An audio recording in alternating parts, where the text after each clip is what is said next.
Good morning, everybody, and aloha. Welcome to Just Talking 24, page 59. This morning, it goes back to something that I heard. As you guys all know, that I listen to talk radio, and they were talking about.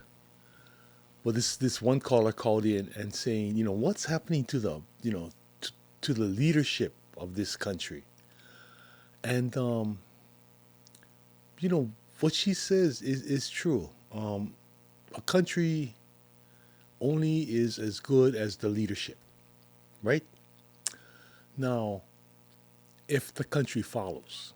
Now, the majority of the country is following, and we're doing exactly what we're going to do, but it's these dissenters that own the media that make it seem like it's so bad, that it's so really terribly, that the leadership is so bad. Let me tell you my experience. Um, as you know, most of my life I've either gone up to managerial or manage or I've owned my own company or whatever. But something happened almost 40 years ago.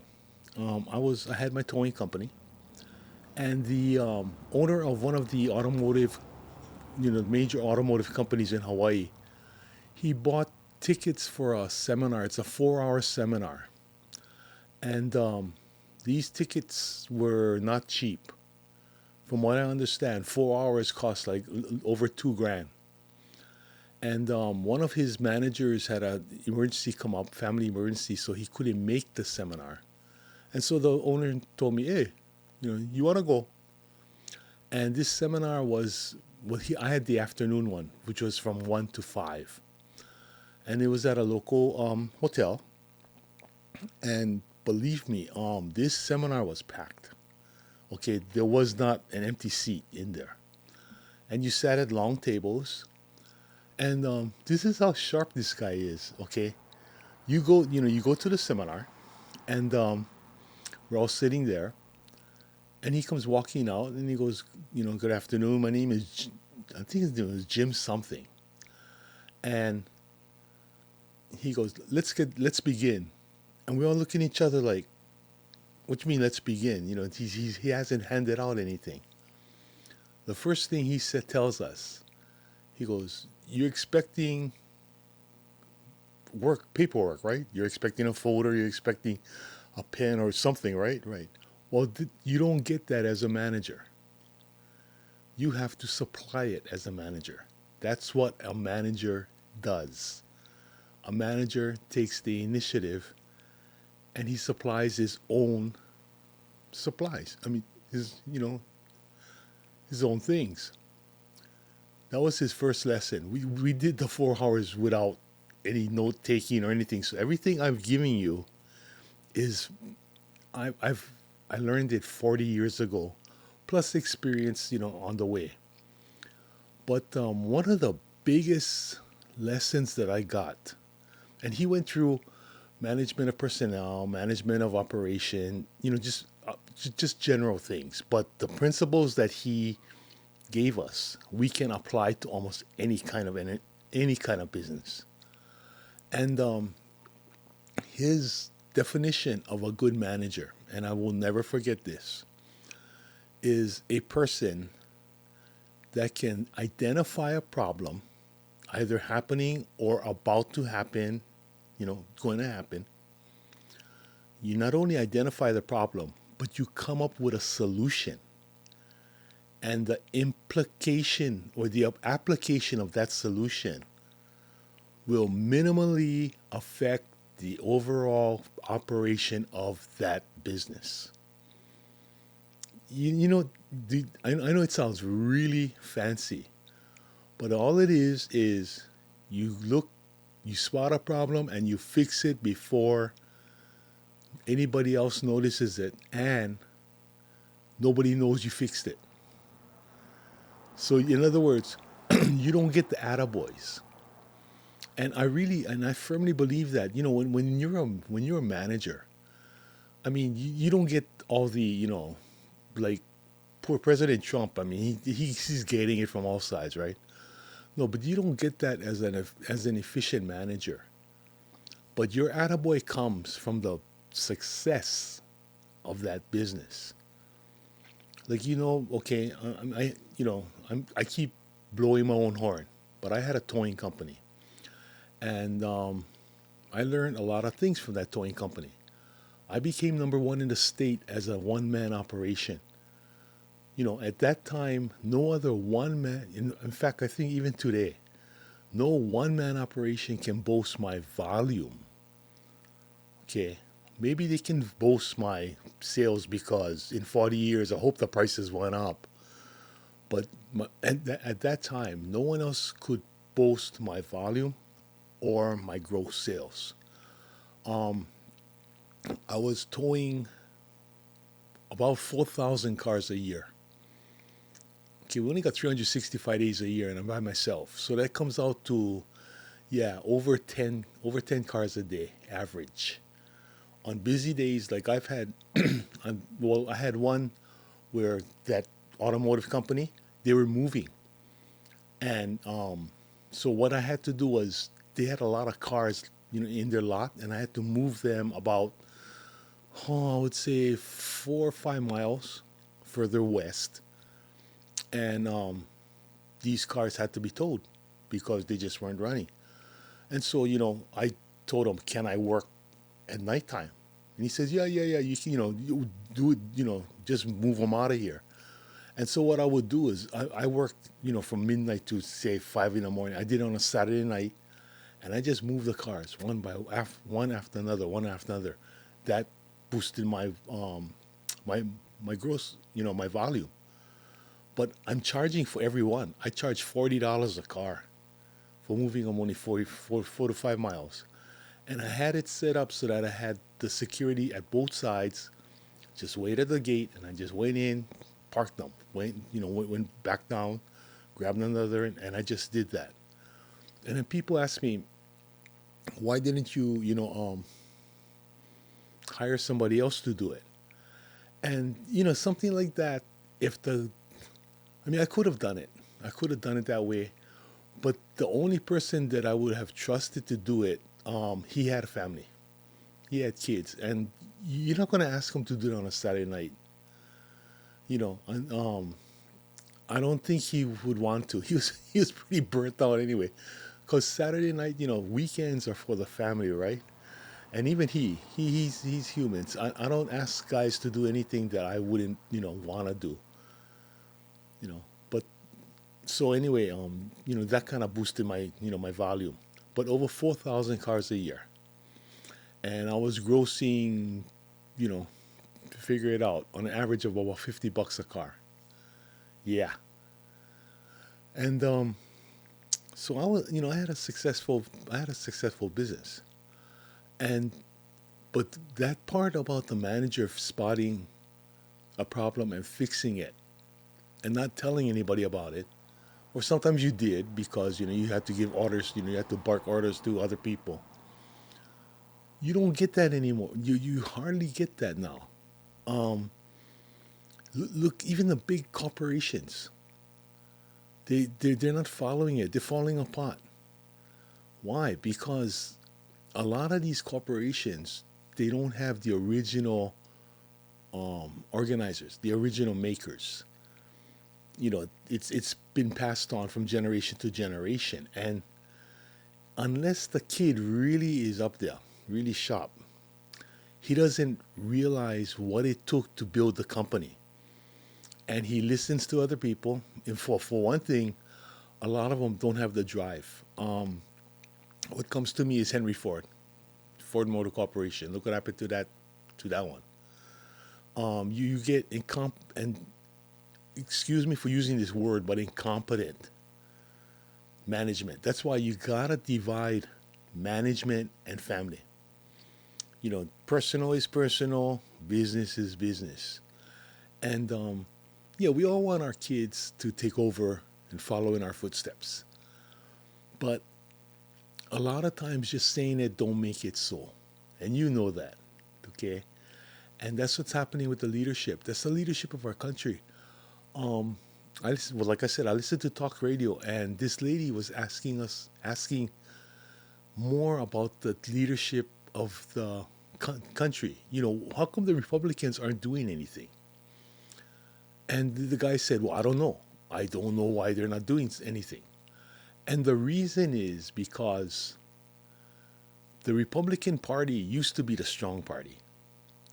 Then the Democrats got power, right? What happened to the Republican Party? They're not in power. They don't have to have leadership in there, really. True leaders that would take the country and just, run with it. I mean, look what happened. We had Nixon. And he got pressured out. He got pressured out by the Democrats, right? With Watergate. Something really, really big. We had Ronald Reagan, but Ronald Reagan, after he left, what happened? And we found out that that was Nancy Reagan. That wasn't Ronald Reagan. You know, um, Now we've got Donald Trump, but he's got to have backing, and his party is not backing him. Why? Because the Republican Party now is made up of, I would say, almost Democrat wannabes, for lack of a better word. You know, a lot of them, they chose the Republican Party because it was safe, and they're not really go-getters. You know, and you can't expect, just because you get a Republican president, that the party's going to just come up and go, yeah, yeah, yeah, yeah. That's not what they do. These people, they want to be leaders, but they don't have the full responsibility or the full understanding of what it is to be a leader. I mean, you know, I come from a democratic state, and our democratic leaders, they're power hungry, and they were brought up to be leaders. And our Republican Party is so quiet. They can't understand. You can't hear them. You can't hear them. They're trying to now. They're attempting to. I mean, we only had what, two, one Republican senator and two Republican representatives, or something like, really, really tight. In other words, no sense you run on Republican ticket, because if you get in, there's nothing you can really do because you don't have the backing. You get all these Democrats, and it's overwhelmingly Democrat. So what could the Republicans really do? Once in a while you hear about them, but most of the time they're just cruising. Now they're trying. They're trying, but you don't hear about anybody. They don't make a wave. They don't know how to come out. Well, for one thing, they need the media. And who's the media gonna focus on? The Democrats. We're a democratic state. Everything is Democrats. Watch the news. Watch everything. It's all Democrats. And that's the division of this country. You see? Plus, minus, good, evil, Democrats, Republicans, liberals, conservatives. Nobody is in the middle of the road. Well, you get some guys that think they are, but if you look at what they're doing, yeah, they lean with the Democrats. Even Fetterman, he tried it, and then he showed he came out and he said, "Oh, no, no, no," and it's an election year, right? And I even put that down on my comments in X. Hey, this is an election year. In other words, these guys are going to tell you what you want to hear. That's one thing I don't do. It's nothing that you want to hear. It's what I believe, and I tell you why I believe it. And if I'm wrong, please let me know that I'm wrong. You know, and most of the time, I'm batting, pretty much in the 90s, which is pretty good.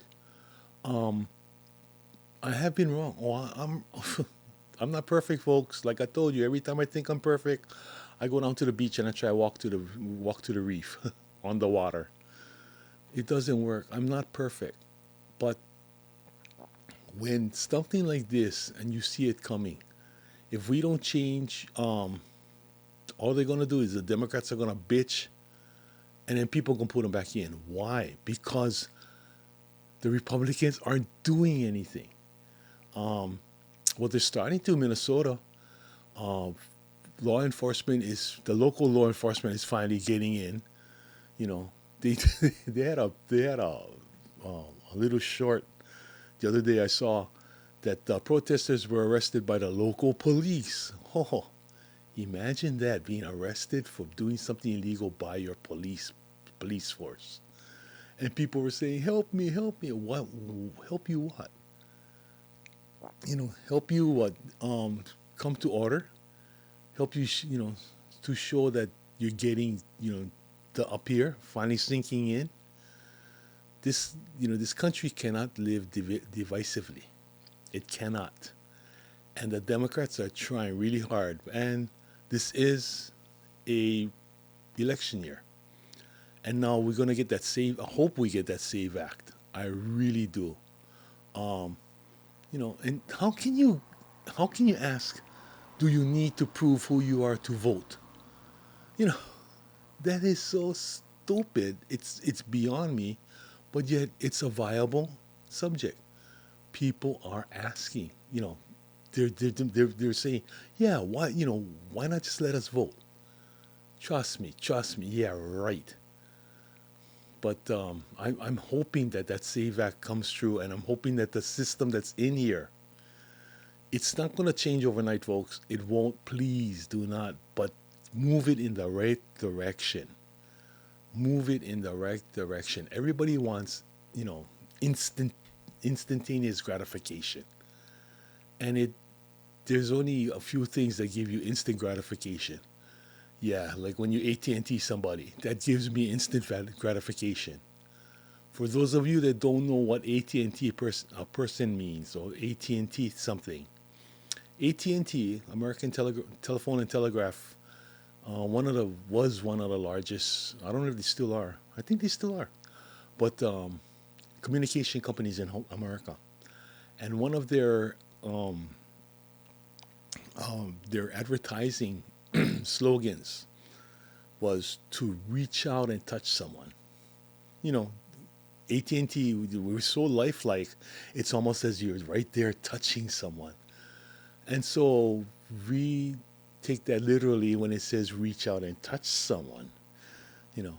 And that was the saying we used to say. AT&T, I think so.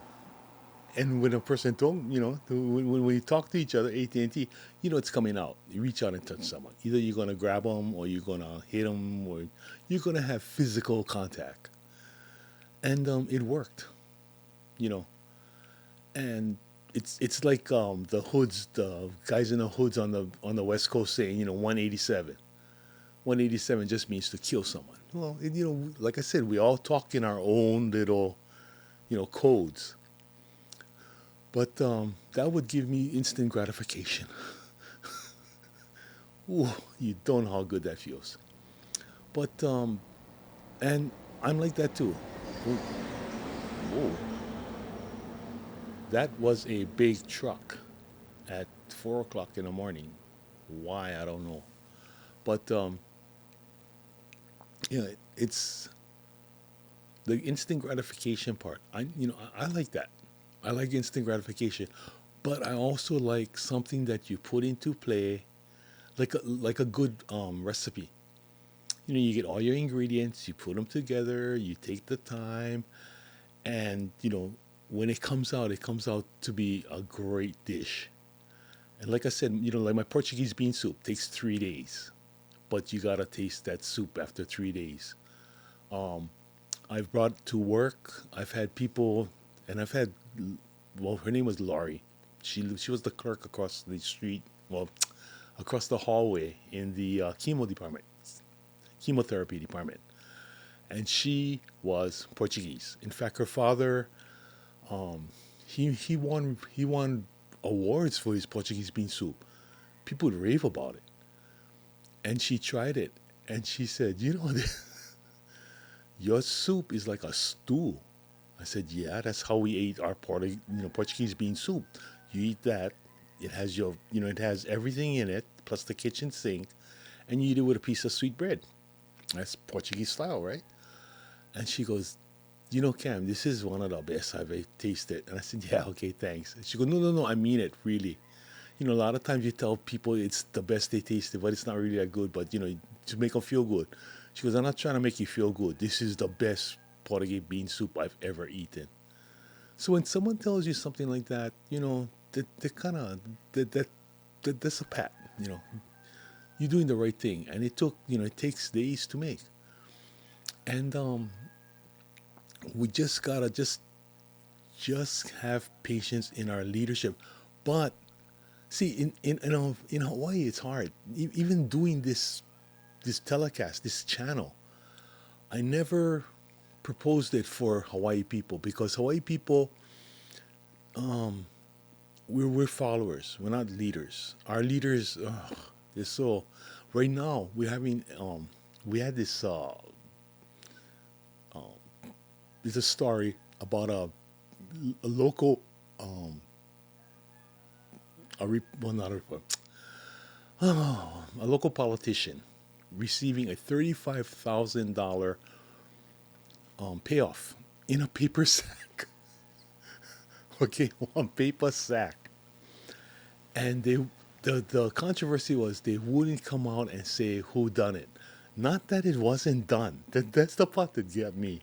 The part that got me is that they were concentrating on how come they won't release the name of the person who received it. Not the fact that who puts $35,000 on paper bag. I mean, talking straight out of straight out of the funny papers, man. But comes to find out, was our lieutenant governor. Yeah, and then she gave it back. So that means she doesn't deny taking it. She goes, but I gave it back. But you took it in the first place. It happened. It was allowed to happen. The bribe happened. You took it, and you sent it back, or you say you sent it back. You know, it's so funny what they focus on, and that's what Democrats do. It's redirection. Redirection. You know, don't say that it's a pile of dog poop on the floor. But you got to find out what kind of dog was it, whose dog was it, what the dog ate, and it's all direction, misdirection, and that's what they do. You see what I mean? And that's a typical example of Hawaii's politics. So and the thinking in Hawaii. And so when I made this channel, it was never meant for Hawaii. It was meant to go to the mainland. That's why I'm hoping that someone sees it in the mainland and says, "Hey, wait a minute, this guy, he knows what he's talking about." Because in Hawaii, when I try to talk about this, they just walk. They don't want to hear it. Really, they don't. Because in Hawaii, we're followers. We're sheep, and I am. That's my year. I was born in the year of the sheep. So I know what I'm talking about, folks. I'm pot sheep. Yes. But our leadership, we have the potential for great leadership. I mean, they call him fascist, they call him dictator, which he isn't. But see, that's the thing. When a person says something, and I've stated this, a person only will think of himself and he'll see everything in his own eyes. So what he accuses someone of doing is actually what he would do himself because that's all he's got to feed off of. That's where this information is coming from, his own experience. Like I give you my experience, but I'm hope that I had a kind of varied one. Although I'm very sheltered because I live in Hawaii, but look at things that's more universal, that'll work to more people. I don't try to misdirect. I try to direct. Look at this. This is what caused it, and I tell you why. Boom, boom, boom, boom, boom. And a lot of people don't want to hear it. But that's, to me, that's what leadership is. I say it and I tell you why, and I'm responsible for it. And if it blows up, hey, my fault. That's what I tell my boys. When I was a manager of anything, do what I say, do what I tell you. If it blows up, I take the burn. Don't worry about it. I take the burn. I take the responsibility. And For the most part, my boys did that. Sometimes they come up with an idea, but they run it by me first. And I tell them, hey, sounds pretty good. Let's try it. And if it blows up, okay, my bad. And then sometimes they take the initiative and they try something and it's not going to work and it blows up and tell them, okay, you're bad. Like my owner, we had a huge job. And and this was when I was working with awnings. And the framework, we had to put up it's a framework that you can take it apart. It's a temporary framework. That way we got around the having to get a building permit because this thing could be taken up it was a temporary structure. And so it was a big one. Oh, I don't, it was like the whole width of a building. The whole outside lanai, they wanted it covered. And so he got a cheap company to put up the frame. And I told him, no problem. You know, I mean, this is your company, you do it. And they did. They put up the frame, and we went up there, and this cover was so big it had to be done in three pieces. And we put it together, and it was up there for less than a week. And they said it. We got a call that it fell down, and they said it sounded like, thank God it happened it happened before they opened. But they have been setting up, and they said it sounded like a machine gun. They heard pack, ta ta ta ta ta ta ta ta, ta, and that was all the small bolts and everything that they're using just breaking because it's an avalanche. Once you start domino theory, domino effect. Once one happens, just right down, and that whole thing came down. The pipe ripped right through the awnings, and to make a long story short, it was about a $30,000 loss, and the whole frame and everything had to be dismantled and put together again the correct way. Hey, that was my boss, right? My boss tells me to do it, I do it, and he's trying to find someone to blame. And then everything from the bad bolts and everything. I said no, it was just a poor design of the frame. You don't want to listen. You want to go cheap. You want to get these cheap guys. That's what happened. And he was, I mean, he was very pissed.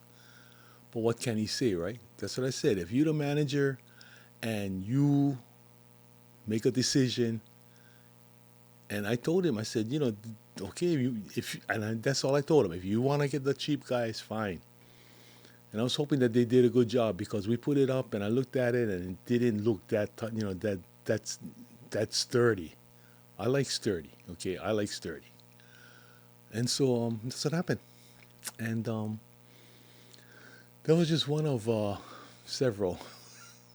Every time he tries to go cheap, I told him you cannot go cheap.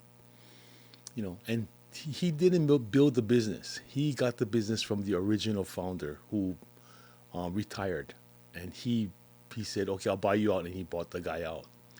So he didn't really have the smarts, but he was an agreeable kind of guy, and he liked to work. Then later on, I found that he liked to bet, and that's what took down the business. But you know, I mean, really nice guy, passed away. But yeah, George was fun. But that's the thing. See, leadership, you got to take responsibility. President Trump does. He don't care. I mean, but he's getting a little bit carried away, though. But he's allowed to. He's our leader. He's our fascist Nazi leader, right? Oh, these people, the terms that they use. But yeah, so be careful who you watch. Be careful who you lead, and just get behind the correct people and pass it around to your friends.